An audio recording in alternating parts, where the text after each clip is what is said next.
show you guys how to get a new pot ready for the spring, and I have the help here of my co-star Hector.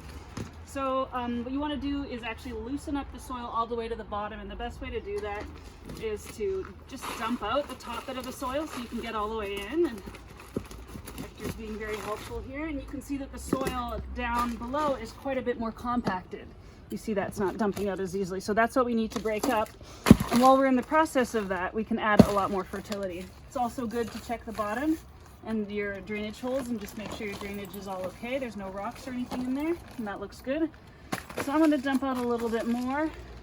And once you've got around half left in there, then you can go in with your organic matter, which here we've got some manure.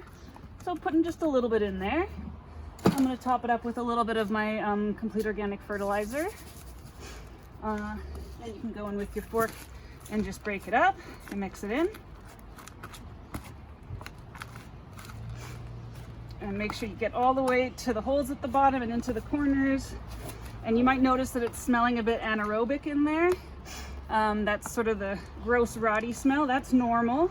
And part of what we're doing by breaking this up is making sure that air gets in there, so we can promote more of a aerobic situation. So breaking it all up. There's lots of good organic matter in here. We've got some worm action happening, so that's always a good sign. And then we just start to put the soil back in and add a little bit more fertility as we go. And you know, when I first started, it was a couple inches below the surface, but by the time I'm done, it's going to be piled all the way up to the top again.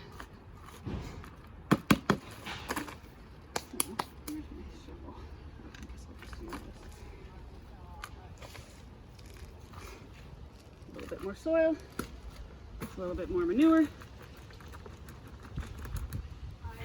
a little bit more fertilizer. Don't overdo the fertilizer. You can always add more mid-season. I'm sorry, I just can't.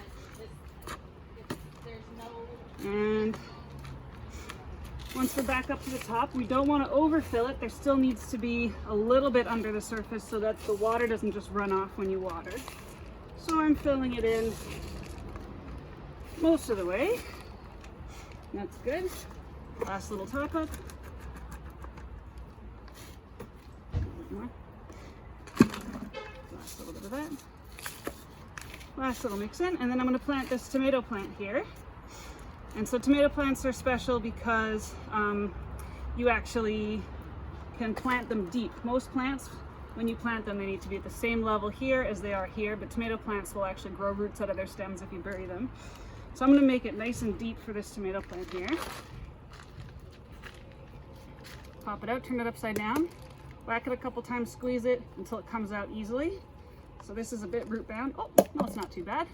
But if it does get root bound, you want to just break it up a little bit to encourage it to grow outwards. And then we'll make a little more space here and burying up the stem a little bit here. Then the next step always is a layer of mulch.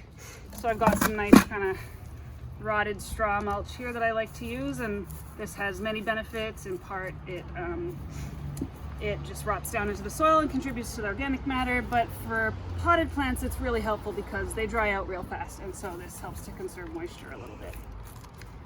Put that all around there.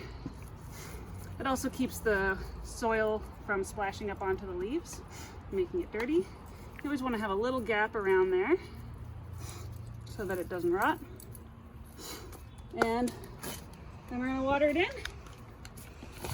Put it where you want it to be before you water it in, or else it's very heavy. There we go. And then there we go. And I'm not watering the leaves because it's going to go into transplant shock now. And as soon as the leaves get wet, they open up their stoma, the little pores on the leaves, and they start to lose water. So we're going to try to prevent that as much as possible while it's in transplant shock. And there we go. And if you want, you can also throw a little makeshift cloche on there just to keep it warm. It's still a bit early in the season for tomatoes, so I'm going to pop that on, and that'll keep it warm. During the daytime, we'll want it to ventilate out of the top, and then at night, you can just pop that on. So there you have it. Transplanted tomatoes. Yeah.